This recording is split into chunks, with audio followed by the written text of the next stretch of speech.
es una joven de 13 años que fue abusada sexualmente por su profesor Antonio Jesús Aguirre Zúñiga, luego de soportar durante meses el acoso, la intimidación y las amenazas. Fue durante el ciclo escolar pasado que T, cuyo nombre ha sido protegido por motivos de seguridad, tuvo que soportar desde miradas cargadas de lascivia hasta insinuaciones con las que Aguirre Zúñiga le hacía saber que se sentía atraído por su cuerpo. No pasó mucho tiempo para que el profesor se decidiera a saciar su apetito carnal. La madre de T contó la experiencia de su hija Verónica Espinosa, corresponsal del semanario Proceso en Guanajuato. En su relato, la madre deja ver que T no únicamente fue violentada por su profesor, sino que también fue víctima de las autoridades de la Secundaria General número 8, la Secretaría de Educación de Guanajuato, y que además se convirtió en otra de las víctimas del personal de la Procuraduría General de Justicia del Estado de Guanajuato. Esta es la historia que la madre de T narró a Verónica Espinosa. Fue en el ciclo escolar 2012-2013 cuando comenzó el acoso que terminaría en violación. Luego de que su maestro le hiciera saber que se sentía fuertemente atraído por ella, la joven acudió con la directora de la institución, Laura Aranda Moreno, quien la tachó de mentirosa, fantasiosa y defendió la integridad del profesor. El acoso siguió. La joven acudió a las trabajadoras sociales. Una de ellas pasó la queja con Aranda Moreno, quien nuevamente la acusó de querer llamar la atención. Después de ello, el profesor comenzó a amenazar a T con que lastimaría a sus papás y le exigía verlo a la salida de la escuela. La obligó a subirse a su auto en varias ocasiones hasta que el 18 de octubre de 2013 la llevó a un motel de Silao donde abusó sexualmente de ella y la fotografió. Posteriormente, una de sus amigas denunció la violación entre otros profesores, quienes la hicieron redactar una carta en la que afirmó que mantuvo relaciones sexuales con Aguirre Zúñiga por su voluntad. Este documento fue mostrado a los padres para defender al maestro. Cuando la mamá de T acudió a la delegación regional de la Secretaría de Educación que encabeza Francisco Javier Zavala a fin de abordar el caso, el personal de esta oficina le indicó que se levantaría un acta administrativa. Se pidió el testimonio del adolescente y se les aseguró que se efectuaría una investigación.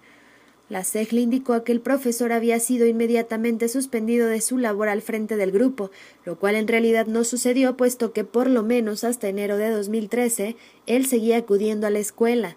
Además, existe un registro del pago retroactivo por parte de la SEP a Aguirre Zúñiga en el primer trimestre de 2013 correspondiente a las labores en la escuela. Además de laborar en la secundaria número 8, Aguirre Zúñiga impartía sus clases en las secundarias 1 y 10. Por su parte, T tuvo que abandonar la escuela, dado que Laura Aranda ya no quiso mantenerla dentro de la institución. En el Ministerio Público, relató la madre de T a Verónica Espinosa, las cosas no fueron muy diferentes. Ese 15 de noviembre la víctima y sus padres acudieron a la agencia para presentar la denuncia. La agente que los atendió fue Blanca Isabel Gasca Curiel, la misma que unas cuantas semanas atrás incurrió en diversas anomalías confirmadas por la Procuraduría Estatal de los Derechos Humanos en el caso de Laura Patricia Vázquez, quien fue asesinada por su pareja. La declaración de la menor fue tomada sin que sus padres estuvieran presentes, bajo el argumento de que T ya era suficientemente grande. Sin embargo, sí se les hizo firmar el documento donde se asentó la supuesta declaración de T.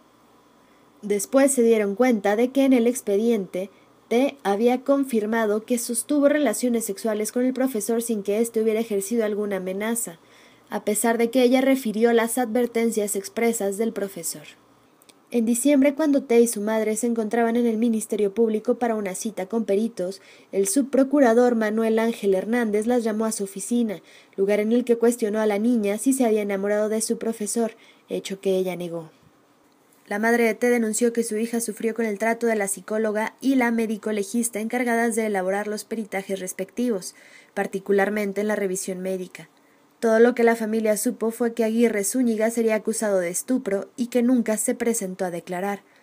Mientras tanto, diversas autoridades hablaban del respaldo que se daba a T, apoyo del que la niña y su familia nunca vieron nada. Sin embargo, con el apoyo del Centro Victoria 10, los padres solicitaron una orden de protección, debido a que en varias ocasiones vieron al profesor rondando a la niña.